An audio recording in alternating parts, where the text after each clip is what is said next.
Le 11 juin 2023, 23e titre du Grand Chelem pour Novak Djokovic, 3e titre à Roland Garros, moment d'histoire que vient d'écrire le CERF, moment d'histoire tennistique, moment d'histoire tout court.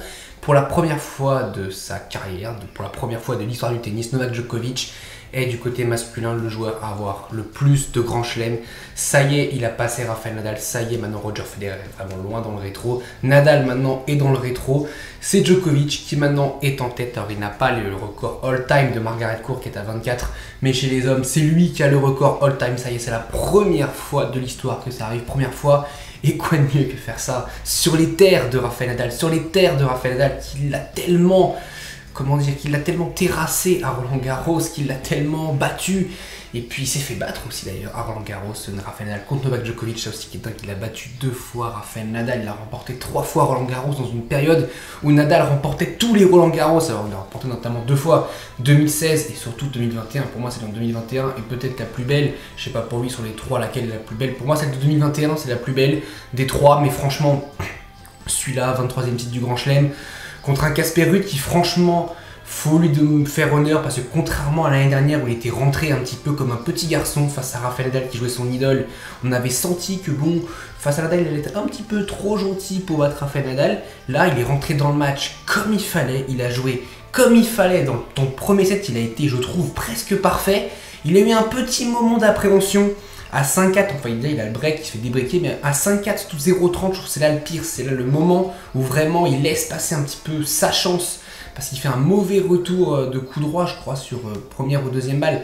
Donc à ce moment-là, c'est vraiment dommage de la part de Casper Ruud, et puis là, Djokovic remporte les 3 points suivants en faisant 3 bonnes premières. Donc voilà, il y a un petit peu de regret à ce moment-là pour Casper Ruud, j'avais la place, clairement, pour le premier set. Ensuite, on a senti que Djokovic commençait à vraiment prendre le match à son compte. Tie-break, franchement, on l'avait dit déjà, les tie-break Djokovic, c'est fait, franchement, c'est... Et on ne peut plus rien dire, c'est... Voilà, on ne devrait plus appeler ça un tie-break, on devrait appeler ça un Djokovic.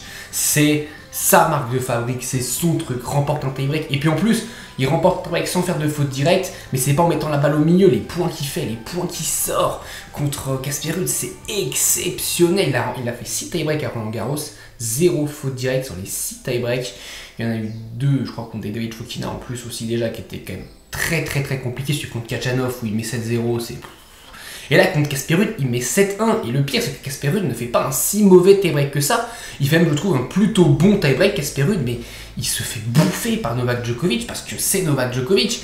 Et le premier point, il sort un coup droit en bout de course qui rebondit ligne là opposée. Ensuite, il y a le point à l'amorti. Ensuite, c'était un petit mauvais choix. Il aurait dû jouer droit devant. Il joue croisé. Djokovic n'avait pas bougé. Du coup, il met la volée. Franchement, les 3 premiers points, ils donnent le ton de ce tie-break. Voilà, Djokovic, il est présent. C'est le moment vraiment où on a l'impression qu'il se réveille vraiment dans ce match. Parce que le début était un peu tendu, un peu énervé, même le jeu à 6-5. Dans le changement de côté, il parle un petit peu à l'arbitre. Conditions très lourdes, parce qu'il y avait un temps un petit peu orageux. Les conditions étaient vraiment lourdes. On n'avait pas l'impression qu'il fasse si chaud que ça. Et pourtant, il faisait quand même très chaud. Conditions vraiment très lourdes, très compliquées pour le tennis. Un premier set d'1h20. Et pourtant, c'est le gamin, entre guillemets, qui craque, qui flanche. Et c'est le vieux, entre guillemets, qui remporte le tie-break, qui remporte le premier set. Et ensuite, toujours après le premier set, la marque des grands, c'est de direct mettre encore un coup de marteau à l'autre. Et il l'a fait à Casper Ruud, direct pro début de deuxième manche, 3-0. C'est, voilà, tu prends vraiment un coup de marteau quand tu fais Casper Ruud, tu fais un excellent premier set, et je tiens à le dire, je pense que de tous ces sets qu'il a joué en finale, il en a remporté un contre Alcaraz, c'est le meilleur qu'il a produit en termes de tactique, en termes de jeu, en termes d'intensité, en termes même mental. J'ai trouvé vraiment très bon, et pourtant il le perd alors que Djokovic n'était pas du tout à 100%, ça fait peur, c'est ce qui, de toute façon c'est ce qui le sépare des très grands, c'est même plus les très grands, c'est les légendes de ce sport. Et Novak Djokovic, c'est plus une légende maintenant, c'est sur le toit de ce sport. Ce qu'il a fait là, il a mis tout le monde d'accord en fait, parce que il a remporté au moins 3 fois chaque Grand Chelem. C'est dingue, au moins 3 fois chaque Grand Chelem. Au moins 3 fois l'Open d'Australie, 3 fois Roland Garros, au moins 3 fois Wimbledon et au moins 3 fois l'US Open. C'est dingue, c'est fou de se dire ça, que voilà, ce joueur-là a remporté 3 fois chaque Grand Chelem, au moins 3 fois chaque Grand Chelem. On se rend pas compte de la difficulté que c'est de remporter ne serait-ce qu'un Grand Chelem. Djokovic, il a remporté 23 Grands Chelems, dont au moins 3 partout. Il a remporté en plus tellement de fois l'Open d'Australie, même Roland Garros tellement de fois. Et puis il a tout remporté. Là, il peut aller égaler le record de Roger Federer à Wimbledon. On s'en rend pas compte. Roger Federer à 8, j'allais dire en belge, à 8 Wimbledon, Djokovic en a 7 qui peut aller chercher, et il va être favori pour le 8ème, parce que je vois pas qu'il peut arrêter que ce soit Wimbledon. Alcaraz, on ne sait pas trop sur gazon ce que ça donne. Franchement, ça va être lui le favori encore Wimbledon. Et à l'US Open, sera encore lui le favori. Dans 5 ans, non, peut-être pas dans 5 ans quand même, mais on sent un petit peu peut-être que ça va peut-être un petit peu bouger. Mais à chaque fois qu'on dit ça, c'est toujours lui qui gagne. Il a remporté 11 grands chelems depuis ses 31 ans. 11 grands chelems remportés par Novak Djokovic depuis ses 31 ans. Sur les 20 dernières demi-finales de grands chelems, il en a remporté 19. Je sais pas si on se rend compte, sur ses premiers sets depuis 2011, je crois, sur ses premiers sets remportés, quand il a remporté le premier set en grand chelem depuis 2011, il n'a perdu que 3 matchs. Que 3 matchs. Celui contre Nadal à Roland Garros 2014. Celui contre Stan Wawrinka à... il y en a un contre Wawrinka, c'est sûr. Il y en a 4, je crois. Il y en a un contre Wawrinka à l'Open d'Australie 2014, un contre Wawrinka, Roland Garros 2015, ça c'est sûr. Et il y a l'US Open 2016 aussi, ça c'est sûr. Mais c'est pour dire à quel point Novak Djokovic, c'est un joueur qui... Si tu laisses une micro-faille à Djokovic, il s'en saisit. Et Rude, il aurait dû prendre ce premier set. Vraiment, il doit prendre ce premier set. C'est même pas, il doit prendre ce premier set. Il le prend pas et derrière, il se fait punir. Et puis, troisième set, on sentait quand même que Djokovic, même si ça fait 7-5, on sent qu'il est au-dessus. Il maîtrise en fait son sujet parce que les jeux de service de Djokovic, ils sont assez simples. Et les jeux de service de Casper Ruud, ils sont compliqués. C'est âpre, c'est disputé. Il y a beaucoup de 40 il y a des petites balles de break qui traînent par-ci par-là. Et puis, le jeu à 5 partout qui fait pour breaker. Franchement, là, à ce moment-là, tu dis plus rien en fait. T'applaudis, tu fais bravo, Nolé, et puis voilà, c'est tout. Mais franchement. Moi j'ai du respect immense pour Djokovic parce que il s'est tellement fait... En fait il a commencé déjà dans l'ombre de Nadal et de Federer, il a commencé vraiment après avec l'or, notamment depuis 2011, même s'il remporte l'Open Race 2008 d'ailleurs contre Tsonga, c'est lui qui l'a lancé. Hein.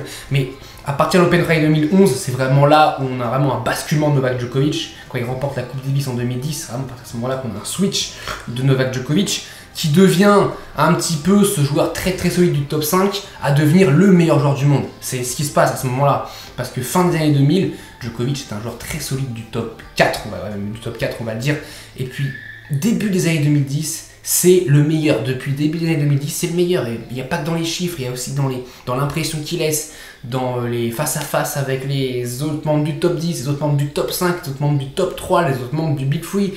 Il y a tout ça qui fait que oui, depuis 2011, Novak Djokovic, il est sur une autre planète. Et en fait, on s'en rend pas compte parce qu'on vit là dans l'instant présent, mais on se dit oui, depuis 2011, ça fait 12 ans que Djokovic, c'est le meilleur joueur du monde.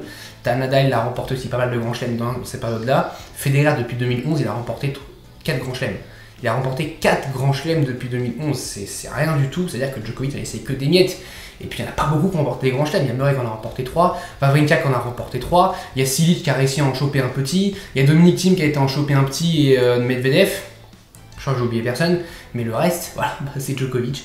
C'est Djokovic et Nadal, c'est surtout Novak Djokovic maintenant qu'on a plus que Nadal depuis 2011. Mais c'est pour dire à quel point, ouais, franchement, Djokovic, c'est respect à lui parce que.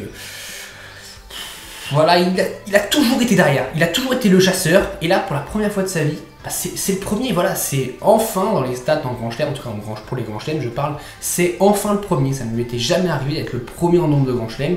Il a toujours été de 2011 à 2022 derrière Roger Federer, et là, depuis 2022, il était derrière Rafael Nadal qui était passé devant Roger, et là, ça y est, voilà, enfin, il passe devant. Alors maintenant, à voir, il a le 23e, alors est-ce qu'on va avoir, en fait, on a deux scénarios possibles.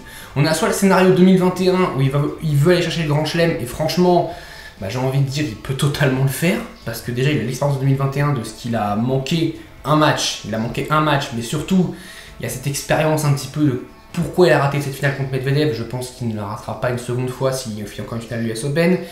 Il y a ce côté là, c'est la dernière année je pense où il peut faire ça, parce qu'on a déjà dit ça en 2021, c'est la dernière année où il peut faire ça et puis il peut le faire potentiellement cette année, ce qui est absolument dingue. Il y a ce côté, après, qu'est-ce que je fais s'il a aussi ce côté, moi ce que je me pose comme question, c'est maintenant qu'il a le 23e, est-ce qu'on va avoir un petit peu ce côté Roland Garros 2016, où il remporte Roland Garros 2016, il n'est pas remporté Roland Garros, et ensuite il y a une énorme décompression, où il gagne plus un grand chelem pendant un an, c'est très compliqué, on perd Novak Djokovic après 6 mois avec sa blessure au coude, on le revoit début 2018, c'est un peu bizarre, et puis il se remet à partir de Wimbledon 2018, il se remet vraiment sur les bons rails et là il enchaîne Wimbledon 2018, l'US Open 2018, l'Open d'Australie 2019, demi à Roland Garros, il gagne Wimbledon 2019, Voilà, donc on a cette possibilité-là, et il faut pas la négliger, ça y est, parce que là, lui, ce qu'il veut, c'est chasser les records. Le record, il l'a. Alors après, il peut se dire, oui, il y a celui de Margaret Court qui a, si on veut prendre femmes et hommes confondus, qui est à 24. Ok, s'il se dit ça, bah, je pense qu'il aura encore faim. Moi, je pense personnellement qu'il a encore faim. Que 23, il va pas s'arrêter là. Il va se dire, on sait jamais, peut-être que dans 10, 15 ans, il y en a un, il y a un fou furieux qui va en avoir 25. Et bah, je vais regretter si, par exemple, je ne suis pas battu pour en avoir 26. Donc je pense que Djokovic, il va encore se battre. Surtout que là, il sera favori à Wimbledon. Il sera favori à l'US Open. Et même quand il n'est pas favori, de toute façon, il fait peur à tout le monde. On l'a vu, regardez Alcaraz contre Djokovic qui crampe au début du 3e set. Il crampe parce qu'il joue Novak Djokovic. Il crampe pas parce qu'il est en demi-finale, il crampe parce qu'il joue Novak Djokovic. Il joue au premier tour, ça aurait été pareil. C'est l'impact, c'est juste le fait que l'autre s'appelle Novak Djokovic. Il fait peur à tout le monde, mais c'est la marque des grands. Dites-moi vous ce que vous pensez de Novak Djokovic. Franchement, moi, j'ai envie de lui dire bravo parce que ce qu'il a fait, c'est dingue. C'est dingue. Alors, pas tellement la finale, qui n'est pas non plus une finale légendaire, qui sera dans les annales. Elle restera dans les annales comme le 23e titre de Grand Chelem de Novak Djokovic. Mais c'est tout, en fait, c'est un tout qui fait que, ouais, Djokovic, bah voilà, c'est une légende de respect. Et franchement, voilà, on va rester